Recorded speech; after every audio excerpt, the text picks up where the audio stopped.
Buenos días, buenas tardes, buenas noches. Hoy estamos estrenando programa aquí en Portafolio y nada mejor que poderlo hacer con un invitado muy especial. Él es Gabriel Díaz, es el socio fundador de Oikos, una constructora muy grande en el país, y nada más y nada menos que vamos a poder abrir este espacio para hablar no solo de los números, sino las historias que hay detrás, esa historia de liderazgo, para que nos cuente un poco sobre quién es él, cómo empezó esta historia, teniendo en cuenta que este espacio es para reconocer a aquellos líderes que forman país. Además, Gabriel fue nominado para uno de los premios de Portafolio este año para Vida y Obra. Bienvenido, Gabriel. Muchísimas gracias. Encantado de estar aquí con ustedes, con Portafolio. Muchas gracias por haber sido nominado para ese premio. Estuve muy contento y muy feliz de haber recibido, porque es un reconocimiento muy bonito de muchos años. Vamos a cumplir precisamente mañana 46 años de haber fundado Oikos, que lo hicimos hace mucho tiempo. Y ahí comenzó, digamos, una compañía con 15 socios que realmente ha sido muy bonita. Hoy la están manejando mis hijos porque yo ya me jubilé. Pero la compañía sigue adelante, yo estoy en la junta directiva y hemos hecho muchas obras en el camino de la vida. Tuvimos crisis también muy duras, porque el año 2000 fue muy pesado, estuvimos a punto de cerrar porque las compañías estaban en una situación muy difícil, pero nosotros logramos salir adelante. Estaban en esos años naciendo mis primeros nietos. Entonces yo no iba a cerrar una compañía que era para dejársela a los nietos, ¿no? A las generaciones que venían. Entonces se siguió. El nombre de Oikos, pues lo pusimos porque nos reunimos unos compañeros que nos reuníamos con mucha frecuencia, todos los meses nos reuníamos, que todos habíamos sido compañeros jesuitas, habíamos estudiado para ser jesuitas. Hemos estado en Sotana, en La Ceja y en Santa Rosa, de Viterbo, en Zipaquirá, en el seminario. Yo estuve ahí 9 años con Sotana, entre lo que fue lo de La Ceja, lo de Santa Rosa y Chapinero aquí en Bogotá. Y me retiré cuando terminé la filosofía. Estaba faltando muy poquito para terminar filosofía, me retiré. Doctor, precisamente eso quería empezar hablando un poco sobre ese cambio que he tenido en su vida, porque en el 79 pues empiezan con todo este proceso de Oikos. ¿Cómo nace? ¿Cómo cambia? ¿Usted cómo elige esa carrera? ¿Cómo escoger ese camino para terminar siendo un empresario de la talla de que lo es hoy en día? Gracias. Bueno, yo había trabajado en construcción porque recién me gradué, estuve en Bucaramanga trabajando con Martínez Villalba, es una firma muy grande. Después estoy trabajando con Colseguros porque yo hice el edificio en Bucaramanga para Colseguros, entonces el presidente de Colseguros me pidió que fuera gerente también unos años allá. Después me trasladé a Bogotá, me trasladaron los de Colseguros a Bogotá, estuve en Bogotá también unos tiempos y ahí fue cuando nació la idea de hacer Oikos. Oikos nació porque nosotros los jesuitas nos reuníamos todos los meses a conversar y hablábamos mucho de que hagamos alguna empresa, nosotros sabemos. Entonces había varios que habían sido constructores o habían tenido experiencia. Estaba Oscar Borrero, estaba Humberto Incapié, estaba César Vallejo. Estábamos de los grupos, había varios que habían sido constructores y estaba yo también que había sido, pues estudié ingeniería y había estado trabajando en una constructora en Bucaramanga y después con Colseguros aquí en Bogotá, que eso era para seguros y también para construcción, porque ellos también tienen una pequeña constructora. Entonces arrancamos porque Oscar Borrero dijo, bueno, hagamos una constructora. Entonces, para que no gastáramos mucho tiempo, hicimos una cosa que fue muy interesante, que el que quiera hablar tiene que poner 10.000 pesos. Claro, para que no se extendiera. Una vez, y entonces ya ese compromiso es para hacer la compañía que hagamos. Si no se hace la compañía, devolvemos la plata. Esa plata se la dimos a Humberto Incapié, que era uno de los del grupo. Entonces él recogió la plata y la guardó. Y comenzamos a conversar y a hacer reuniones. ¿Qué constructora que quedaba? Salieron cosas muy interesantes. Primero dijimos, hagamos el nombre en griego, porque todos hablamos griego y el griego es un idioma que, digamos, tiene muchas raíces para el español. Entonces pusimos la palabra oikos, que significa su casa en griego. Okay. Entonces dijimos, pues para que la gente cuando vaya a la oficina vaya a su casa, que se siente en su casa. Entonces le pusimos oikos y también resolvimos una cosa muy interesante que fue que siempre en la junta directiva hubiera una persona que no supiera nada de construcción. Okay. Porque si todos éramos expertos en construcción, podíamos equivocarnos porque todos teníamos la misma manera de pensar. Ujú. Y eso fue muy interesante porque realmente esa persona que no sabía de construcción siempre veía cosas que los demás no veían. Yo recuerdo, por ejemplo, en un cambio muy grande que tuvimos, como a los 10 años, 15 años de comenzar la empresa, llegué yo a la junta directiva y les dije, mire señores, la finca raíz es la mejor inversión que hay. Pero ahorita no se vende porque estamos en crisis. Sí. Entonces tengo que esperar a que pase la crisis. Y el miembro de la junta directiva, que era un filósofo, profesor de la Nacional, dijo, yo soy filósofo, yo no entiendo mucho lo de la crisis, pero sí veo una cosa, si es la mejor inversión, ¿por qué no se vende? Eso no es porque sea crisis, es porque no sabemos manejar la crisis. ¿Por qué no van a otros países y preguntan qué pasa cuando no se vende la finca raíz? Entonces estuvimos en Francia, que allá estaba muy adelantada la titularización inmobiliaria y las normas en Francia eran muy parecidas a las nuestras, y estuvimos en Estados Unidos mirando cómo hacían en esos países. Claro, la construcción, cuando viene una dificultad en invertir, lógicamente una casa, no se puede invertir en una casa 3.000 pesos, ni 5.000 pesos, porque ¿quién va a tener una casa con 5.000 pesos? Son millones. Y son 20 o 30 o 50 o 100 o 200 o 300 millones de pesos que hay que invertir por una casa. Entonces la gente en ese momento no le daba tranquilidad meterse en comprar una casa. Sí. Y por eso no se vendían. En Europa habían ya inventado eso hace muchos años, que era la titularización inmobiliaria, Sí. que era convertir un inmueble en títulos valores con una fiducia. Entonces usted podía comprar 10.000 pesos de ese inmueble. Pero con 10.000 pesos tenía un pedacito chiquitico, pero tenía. Yo me acuerdo que la muchacha de mi casa compró 1.000.000 de pesos. Claro. Y ella pasaba con los hijos y les decía, mire ese edificio, el de la móvil, en la 90. Ese edificio es mío. Mamá, ¿es suyo? Sí, pero un pedacito chiquitico. Con ese pedacito chiquitico a mí me mandan todos los meses arriendo.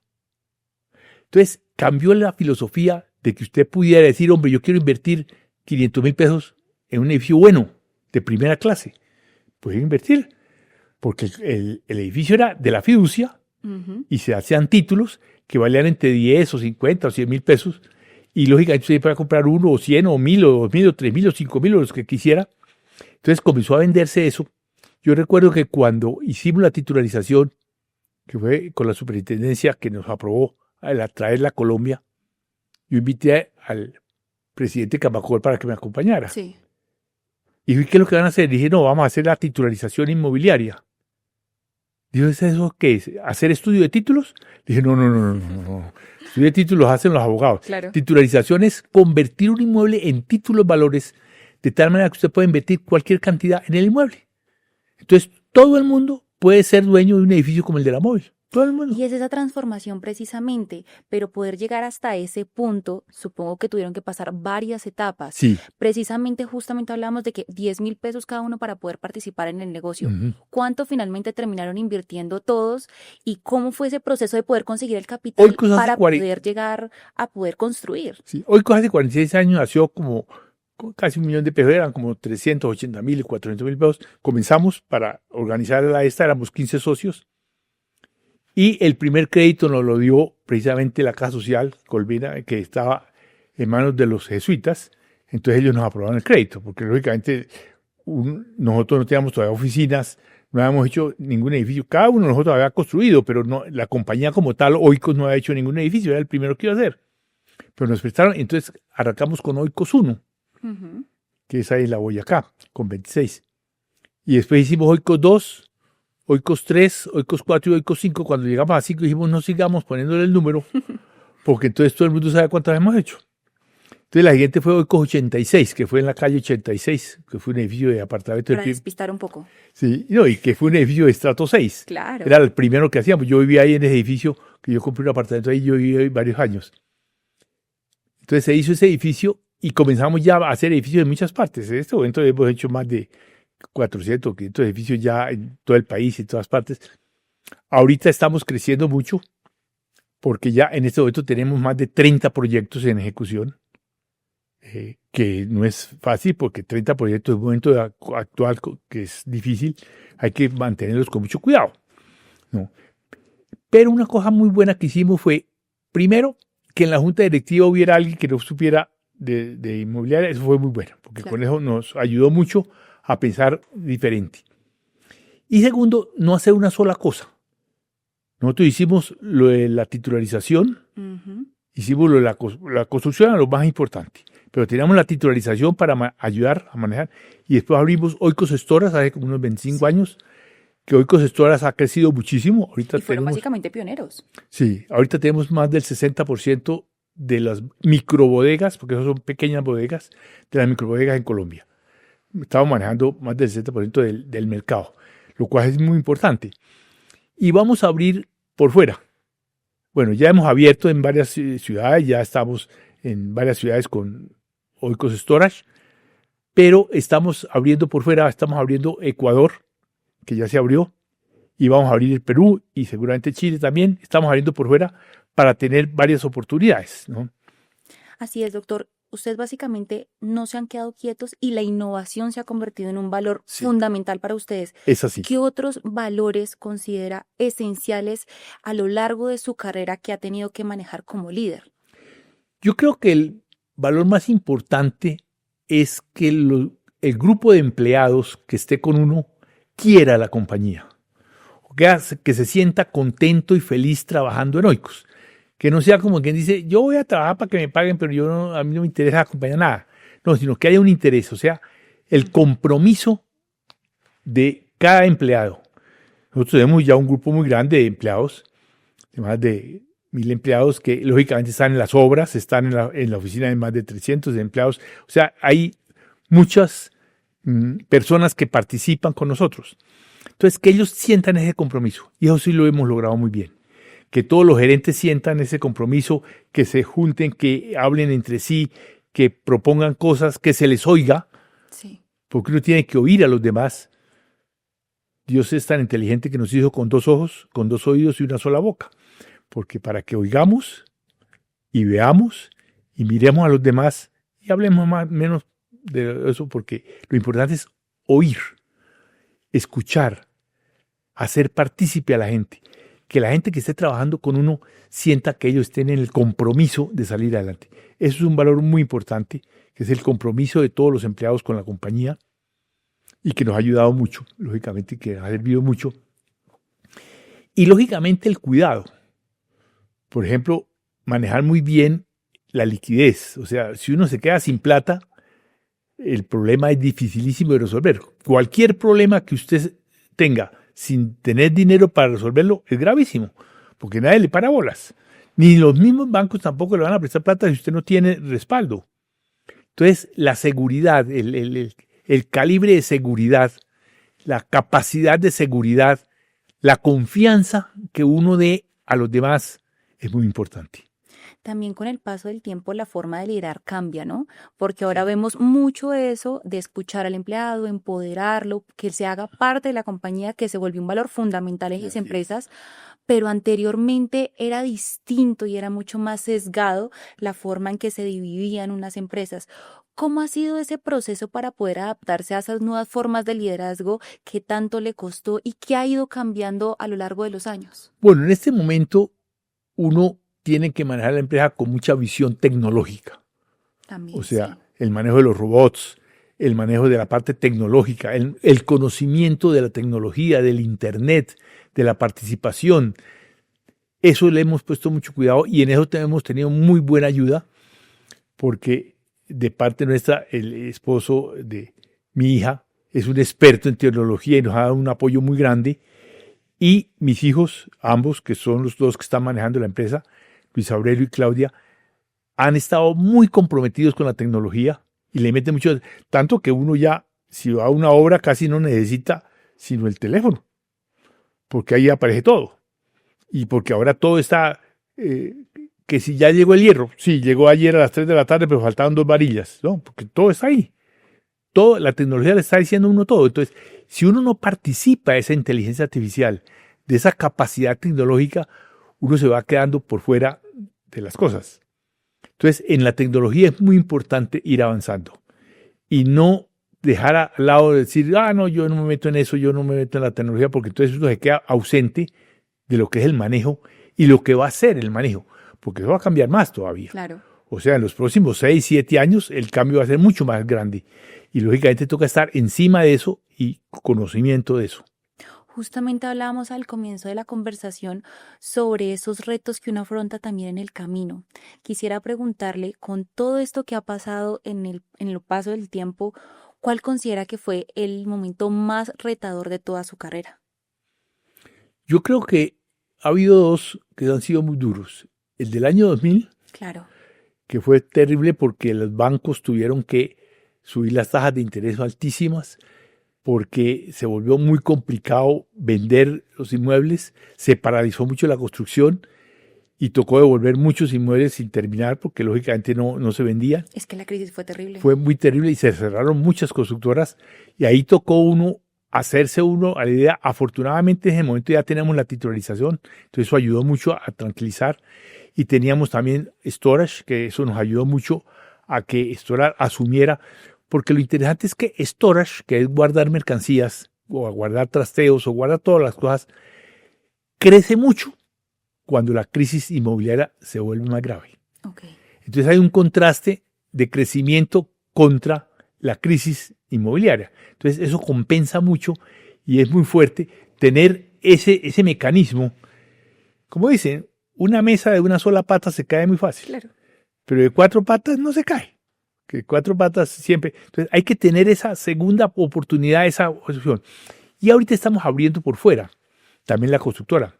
Se está abriendo en Estados Unidos, se está abriendo en la Florida, se está haciendo una compañía ya en la Florida con, eso se llama, ahí yo lo tengo por acá, que se va a abrir una parte de construcción en la Florida y se va a abrir también en Portugal. Sí. En Portugal también estamos abriendo. Y la idea es comenzar a tener en el exterior también una seguridad. Claro. O sea, no tener todo en una sola parte, sino tener varias opciones. Ya esto ahora se abrió ya en Ecuador, por ejemplo, se va a abrir en otros países de América Latina y la construcción se va a abrir en Portugal y se va a abrir en Estados Unidos. Y todo eso va a ayudar a que comencemos a mirar las cosas con más tranquilidad, con más fortaleza, con más seguridad. Y lógicamente que la compañía también tenga un respaldo mucho más grande para poder mantenerse en momentos de una crisis, porque Colombia puede estar en una situación difícil que puede mejorar, pero también puede empeorar, y que uno tiene que estar alerta, porque uno no se puede equivocar en eso. Eso no puede creer que uno tiene la razón en todo. Hay que oír mucho las cosas, hay que prever mucho las cosas, hay que mirar mucho hacia el futuro. Pero yo creo que vamos muy bien y este año ya ha sido bastante más tranquilo. Vamos a terminar ya con ventas muy importantes. Ya en vivienda, el próximo año esperamos poder hacer 2.300 unidades, que ya es un número grande. Claro. Después de hacer 5 y ya decir 2.000 son bastante. Sí. Bueno, 5 digo, pero hemos hecho un crecimiento muy grande, ¿no? Claro que sí. Y en Estoras también estamos creciendo mucho. Y ahorita vamos a abrir un ramo adicional que es la hotelería, que ya tenemos 3 hoteles y vamos a tener más para tener una cadena hotelera, para tener en varios sitios la posibilidad. Pero fíjate que es muy agradable cuando una persona nos compra una casa y a los 4 o 5 años vuelve y dice yo la quiero vender y le decimos sí, claro, siga ahí al segundo piso, ahí se la reciben y se la venden. O sea, eso también o no, es que quiero guardar el trasteo porque me toca dejar la casa desocupada un tiempo, entonces para poderla arrendar, entonces bajé ahí a Oikos Storage y guarde su trasteo ahí y tiene todo donde guardar. O sea, tenerle soluciones. Las familias. Y no simplemente decirle, no, yo eso no lo hago, no, eso yo no hago, yo eso no me encargo, yo eso no hago. No, hay que, todos los problemas que tengan mis clientes, hay que buscarles un camino para ayudarles en la solución. Pero en el momento cuando ustedes presentan los problemas, por ejemplo, en el año 2000, que fue tan difícil esa crisis, ¿en algún momento llegó a pensar como, yo realmente no puedo con esto, me está sobrepasando? ¿Cuál fue ese día que usted realmente No, sí hubo mucho, inclusive en ese tiempo fue cuando se retiraron más socios que dijeron, no, eso no va para ninguna parte. Qué preocupación. Yo vendo. Entonces, yo fui comprando las acciones y lógicamente yo dije, no, esto hay que mantenerlo, hay que hacer un esfuerzo, lógicamente es difícil. se manejó mucho hacia Storas y hacia esa parte que teníamos ya para darle un sostenimiento, pero se logró con los bancos, hablando con los bancos, decir, mire, ayúdenos porque todos vamos a salir adelante si nos ayudamos, pero no vamos a salir ninguno si no nos ayudamos. Entonces yo creo que se buscó un camino de cordialidad y de manejo, disminuyendo los costos, disminuyendo los riesgos, yendo a cosas muy seguras y manejando las cosas con mucha prudencia, y se pasó adelante. Eso es lo más importante al final, ¿no? Porque poder solucionar la vida de las personas, poder tener una empresa sólida, también lo puede llenar de orgullo. Precisamente además de todos esos retos que se presentan, ¿usted cuál cree que puede ser ese momento de más orgullo o esa historia que usted dice realmente todo valió la pena durante estos años?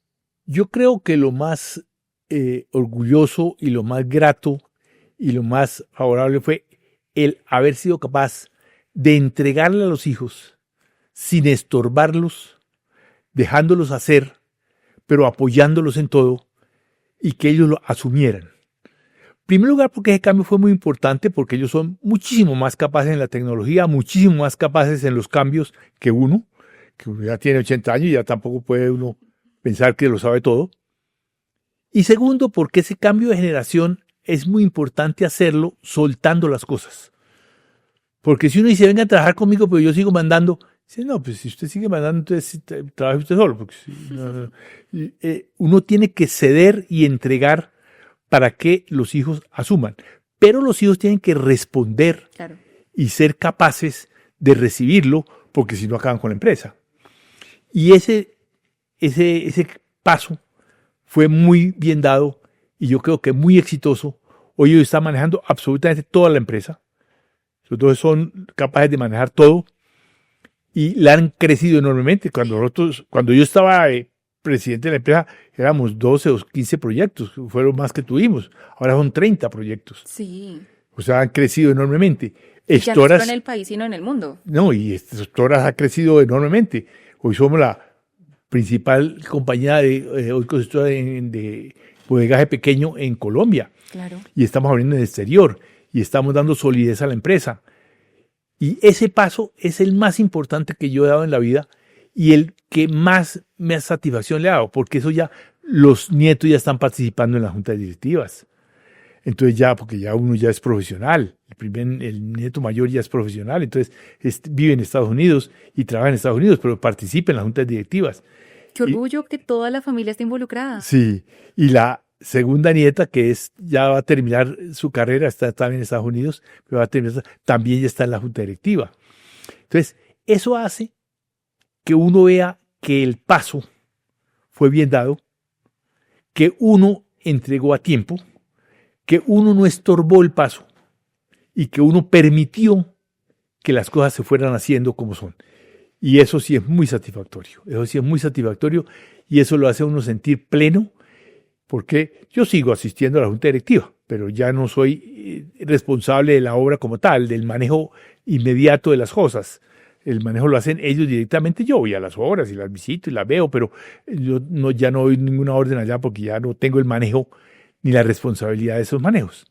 Y ya tienen. Gabriel, justamente quería preguntarle porque me surge esa pregunta y es, las familias muchas veces tratan de dejar ese legado en sus hijos, pero hay veces que colocan resistencia, deciden tomar otros caminos. En su caso, ¿cómo fue involucrar a sus hijos en su compañía? Yo les dije, mire, si quieren trabajar con Oikos, bienvenidos, pero se tienen que graduar y trabajar por lo menos 2 o 3 años con una empresa distinta para que ustedes aprendan a manejar y a manejarse en un trabajo de construcción. Una vez hayan pasado 2 o 3 años, si quieren venir, la puerta está abierta. Y así fue. Luis Aurelio estuvo en Londres, estudió allá y allá trabajó y allá estuvo trabajando. Claudia también estuvo también por fuera, pero no. Y trabajaron 3, 4 años y cuando quisieron, dijeron, ya quiero entrar, entraron. Pero ya entraron con el conocimiento del manejo y ya habiendo recibido órdenes y habiendo estado en una organización. Y entonces yo les solté la empresa. Yo les solté a la empresa para los dos y seguí en la junta para estar en conocimiento, pero dejándolos a ellos que manejaran totalmente la empresa. En el caso de ustedes, ¿Cómo pudo involucrar a sus hijos cuando eran más pequeños en la construcción y qué tanto a ellos les gustó ese mundo?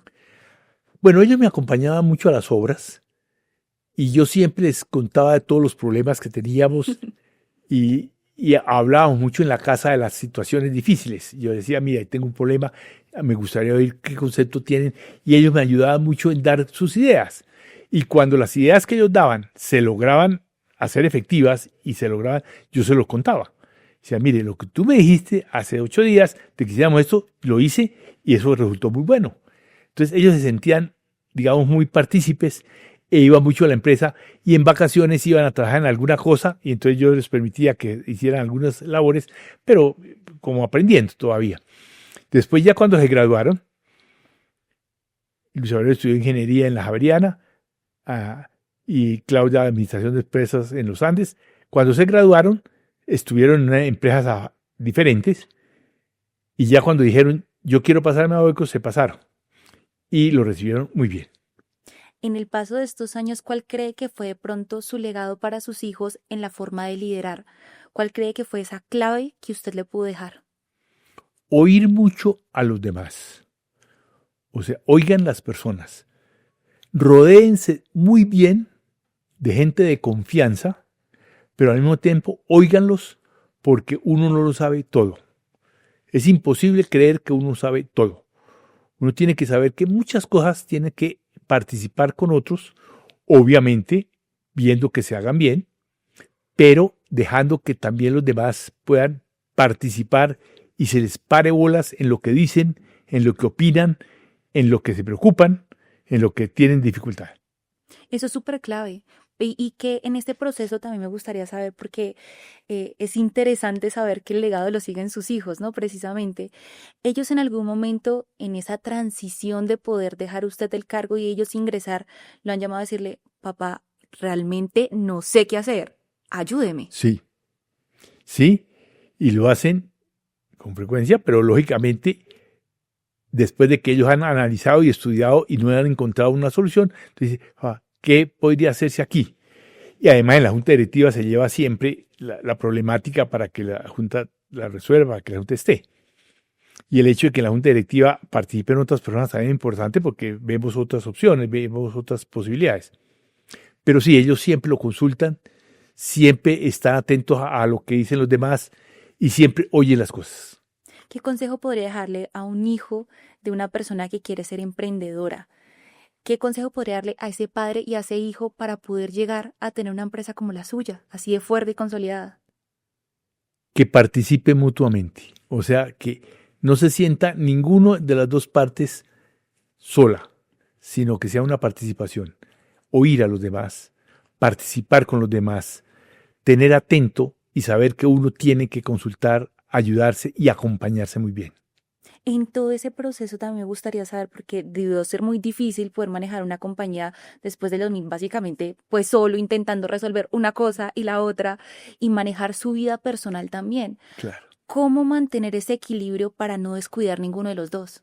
Ambas cosas son muy importantes, o sea, uno tiene que estar muy atento a la empresa, pero uno no puede pensar que la empresa es más importante que la familia. La familia es muchísimo más importante que todo. Y lógicamente la familia hay que estar con ella en todo el tiempo que se necesite. Pero obviamente sin abandonar la empresa, sin descuidar la empresa. O sea, tiene que ser un campo de acción y equilibrado, un campo equilibrado. Pero yo creo que esa participación mutua de familia y empresa es muy valiosa para uno tener éxito en las cosas. Estas claves de éxito que justamente cuenta, ¿usted tuvo algún mentor o alguien que lo pudiera inspirar de esa forma? Yo creo que la formación que yo recibí como jesuita, en los años de jesuita, fue muy valiosa, porque era una formación muy dada para convencer a los demás de las cosas, o sea, para cómo participar con los demás de las cosas, y que uno tenía que oír. Yo recuerdo mucho una historia de San Ignacio de Loyola, que la contaban en la Compañía de Jesús, que San Ignacio de Loyola había mandado a San Francisco Javier a la China para que hiciera adoctrinamiento en la China. Y San Francisco Javier había estudiado astronomía también. Y entonces le mandó una carta a San Ignacio de Loyola diciéndole, mire, aquí en la China no les interesa absolutamente nada el cristianismo, ni Jesucristo, ni nada. Aquí lo único que me pregunta es por la astronomía. ¿Yo qué hago? Aquí nadie quiere hablar de eso sino astronomía. Dijo, pues si le preguntan de la astronomía, le respondió San Ignacio de Loyola, hábleles de astronomía, que uno siempre tiene que entrar con la de ellos para salir con la nuestra. ¿No? La clave. Y esa clave es muy importante. Uno tiene que entrar con la de ellos para salir con la nuestra. O sea, uno tiene que oír a los demás, participar de lo que los demás quieren saber, para que después le entreguen a uno lo que uno quiere saber. Sí, porque esa es la clave. No. Sí, entrar con la de ellos para salir con la nuestra. Así es. Una clave fundamental, fundamental. Realmente, ¿qué otras enseñanzas le pudieron dejar todo lo que aprendió antes de ser ingeniero para poderlo aplicar en su empresa? Muchas cosas. Ahí la educación de los jesuitas es muy valiosa y todo lo que se hizo en el noviciado, que eran 2 años de noviciado, en el juniorado, que era la parte más interesante, que eran 3 años, donde estudiaba toda la historia, toda la parte, digamos, de la antigüedad, todo lo que era el lenguaje y la forma de cómo convencer uno a los demás de las cosas, cómo entrar uno con las ideas de los demás, cómo participar con los demás. Eran 3 años extraordinarios de manejo, de conocimiento, y la filosofía, que también era muy importante. La filosofía es un instrumento muy importante para pensar y para oír y para sentir con los demás. Entonces la filosofía, esos campos fueron muy importantes, tanto que los compañeros jesuitas con los cuales formamos a Oikos, nosotros seguimos reuniéndonos mucho y nos participamos mucho. Ahorita nos vamos a ir a un paseo, porque todos los años hacemos un paseo a alguna parte y siempre nos participamos y nos oímos. Cada uno, lógicamente, ha cogido su ritmo. Uno es profesor, el otro enseña alguna cosa, asesor. Ya son personas mayores, porque todos ya tienen más o menos la edad nuestra. Pero es muy importante tener un grupo de amigos que lo escuche a uno, que participe con uno, que le corrija a uno las cosas y que conviva la vida con uno. O sea, que uno pueda oír, hablar, conversar, pasear, estar con él, porque hace mucha falta en la vida el participar con las personas. Precisamente volvemos a lo mismo, el equilibrio de la vida y no solamente pensar en la empresa. De acuerdo. ¿En algún momento usted llegó a pensar solamente en la empresa? Hubo momentos muy duros en que tocó dedicarle mucho tiempo a la empresa, porque lógicamente las crisis exigen una dedicación muy importante. Y uno no puede abandonar en el momento de crisis, es donde más toca dedicarle, oír, participar y aportar. Pero no dedicación absoluta, sino, hombre, atender el problema, dedicarle el tiempo que necesite el problema, lógicamente también exigiendo a la familia que le ayude a uno, que le colabore, que le ayude, que lo acompañe, pero al mismo tiempo que le permita estar en la problemática de la empresa. Con todos esos años detrás de una de las empresas más importantes del país, ¿qué tan difícil? Nos dice que fue un proceso de transición, pero ¿qué tan difícil y qué lo motivó llegar al punto de decir, me retiro? Bueno, ya llega un momento en que uno, si no se retira, estorba. Porque lógicamente la gente que asume las cosas quiere manejarlas. Porque uno no las asume. Claro. No, quiere manejarlas. Entonces uno tiene que tener esa visión de en qué momento uno puede estorbar y entonces no se meta. Deje que lo hagan. Participe, pero sin interrumpir, pero sin quitar el derecho de mando, sin quitar la capacidad de dirigir. Ese cambio es muy importante para que los hijos asuman las cosas y para que los hijos realmente se responsabilicen, porque si uno no suelta, no entran. En el caso suyo, usted tuvo la suerte de poder formar y ayudar a sus hijos a entrar a este mundo. Claro. Pero ¿qué consejo podría dejarle a alguien que necesita dejar un buen sucesor? Y lo más importante es que lo deje trabajar, o sea, que lo deje decidir, que lo deje participar. Lógicamente mirando qué hace y observando que no se equivoque y corrigiendo las cosas que se haga que corregir, pero sin estorbar, no estorbar. Es claro, fundamental. Ya solamente quería preguntarle, sobre el legado que usted podría dejarle al país, con todo lo que pasó, con todo lo que aprendió, con todo lo que ha sucedido en las crisis y los aciertos del país. ¿Cuál cree que es su legado y cómo construye usted país? Yo escribí un libro que se llama Memorias de un hombre feliz, que creo que es el legado más importante. Uno tiene que ser feliz, aun en las crisis, aun en los momentos más difíciles, es donde más se comprueba que sí es capaz usted de ser feliz. O sea, uno tiene que participar en las cosas, convivirlas, no abandonarlas, pero permitiendo que las cosas tengan su trámite y tengan su paso. ¿Cree que en algún momento usted, si pudiera retroceder en el tiempo, cambiaría algo? Yo espero que no. Que creo que, pues sí, uno puede haber cometido algún pequeño error en algunas cosas, pero si se corrigen las cosas no hay problema. O sea, los errores no son imposibles de corregir. Hay que admitirlos. O sea, uno tiene que asumir que se puede equivocar. Todos nos podemos equivocar. Pero asumir que si se equivoca, corrija. No que se ranche en la equivocación. Sí. No que se permanezca en la equivocación, sino que diga, hombre, sí, acepto, me equivoqué. Entonces vamos a hacerlo por otro lado. Por ahí no era. Yo me puedo equivocar, todos nos podemos equivocar. Gabriel, ya para terminar, un último consejo para ese emprendedor que está con ese grupo de amigos diciendo, bueno, el que quiera hablar, entonces que ponga 10,000 pesos sobre la mesa. ¿Qué decirles para el momento de emprender? ¿Cuál sería ese mensaje que podría dejarles? El mensaje para emprender las cosas es dedicarle, quererla y ser constante en las cosas. O sea, uno no cansarse de que me equivoqué, entonces no hago más. O que me equivoqué, entonces no voy a corregir. Sino ser constante y seguir adelante y continuar. Pero entregando también en el momento oportuno. Ya lo vieron, él es Gabriel Díaz, quien nos muestra un poco sobre ese panorama, esa historia de tantos años que vino a consolidar una de las empresas más importantes del país, esos consejos, esos retos y esa forma de manejar la vida y siempre ser feliz. Muchísimas gracias, Gabriel. A ustedes, muchísimas gracias, muy amables, muy contento de estar aquí con ustedes. Y a ustedes sigan conectados con nosotros a través de nuestras redes sociales y si les gusta este formato, síganos escuchando a través de estas diferentes plataformas y si no, léanos a través de portafolio.com.